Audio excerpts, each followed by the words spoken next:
لازم نبقى فاهمين السمنه ليها درجات وليها تقسيمات بيحددها شيء مهم جدا ومشهور، هو البادي ماس اندكس او معدل او معامل كتله الجسم. هل عمليات السمنه تصلح للاطفال؟ احنا من اول 12 سنه لو الطفل اتشخص سمنه مفرطه وحاول دايت ورجيم وما جابش نتيجه بينفع يعمل عمليات تكميم او تحويل مسار. يمكن احنا بنبقى مايلين للتكميم اكتر عشان يبقى العين برضو تعامل الطفل مع انه ياخد فيتامينات مدى الحياه، والقصه دي ممكن ما يبقاش احسن حاجه، لكن الاطفال بيعملوا واحنا بنعمل الموضوع ده كبير جدا وفرقوا. بيجي لنا الاهل طفل عنده مشاكل كتيره جدا، اولها التنمر، ثانيا هو منطوي على نفسه، مش عارف يتحرك، مش عارف يمثل حياته طبيعي.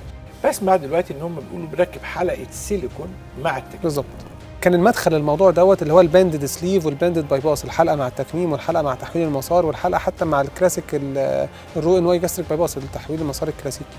لقوا ان بعد 4-5 سنين في بعض العيانين المعده بتاعتهم بتوسع، وبدأ فكره الحلقه تبقى موجوده، يعني نحطها على الباوتش في الباي باس على الجيب بتاع المعده في التحويل، او نحطها على التكميم عشان نمنع الموضوع ده.